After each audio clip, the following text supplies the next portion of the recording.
we're going to talk about the top 10 current legendary artifacts in the game that you should probably summon on. It highly depends on what monsters you got, but these are the best that are out currently. If you end up liking this video, hit the sub button, hit the like button, hit that bell ding ding thing so you know when to post a video. Let's go, baby.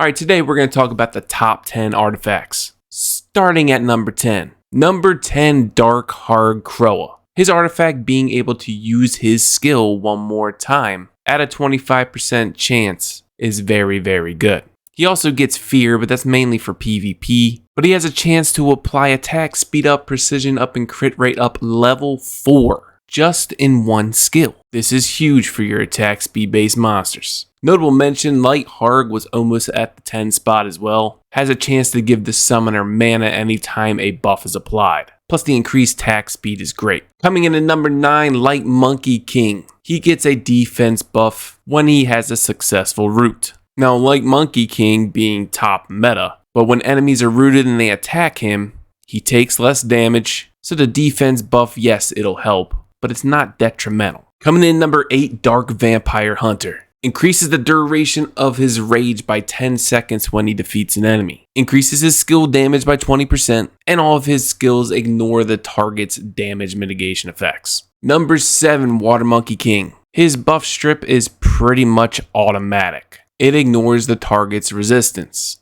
and anytime he removes a buff, he gets a heal. Per buff he strips. Number 6, Wind Sylph. Wind Sylph is already really good with the AoE buff stripping and everything else that he can do. His artifact now applies a level 3 spell shield when he removes a buff. He has 2 AoEs that remove buffs. If the enemy doesn't have any buffs to remove, he can decrease his own skills if he's off of Soul Link, or he gives the summoner mana regen up and does more damage. And now he applies spell shield. Number 5 is Dark Vagabon, a 4-star. He's a top tier 4-star for Guild Siege, and with this artifact makes him even stronger for why we build him for Guild Siege. He increases the ally summoner's ultimate when an enemy monster is affected by the skill cooldown. And this is why you bring him anyway. So now it increases the ultimate gauge of your summoner, which is strong.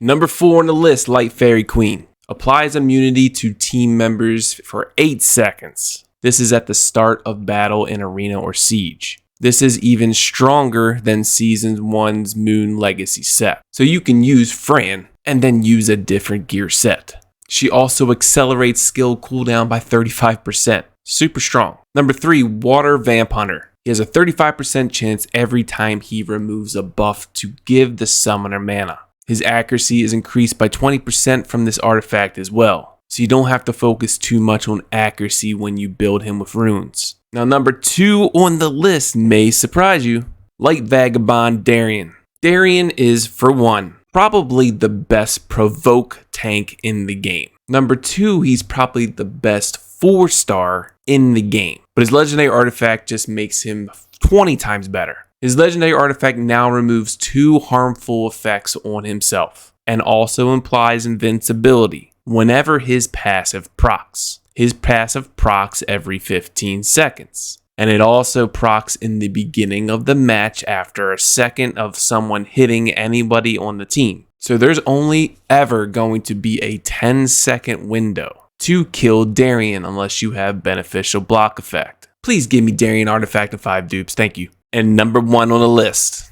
Water Fairy Queen Celestia. Now Celestia is huge in a lot of different places. Maybe that's why this makes it the best legendary artifact currently. But every time she uses Fairy's Blessing, which is the AoE heal that decreases monster skill cooldown and increases your ultimate skill gauge, you also gain a mana. And if you overheal the team, they're getting a shield of 50% of the overhealing. So you're spamming this skill anyway to decrease monster skill cooldown, increasing ultimate gauge, and you're giving your team a shield. You add Vertiheal in the mix, your best damage dealer, GG. I mean, the probabilities are actually way lower than what the monster probabilities are. Like fire, water, wind, nat 5s are 0.55%. Legendary artifacts for 4 stars, mind you, 4 stars are 0.15. 5 stars is 0.03. That's sad. However, if you didn't know,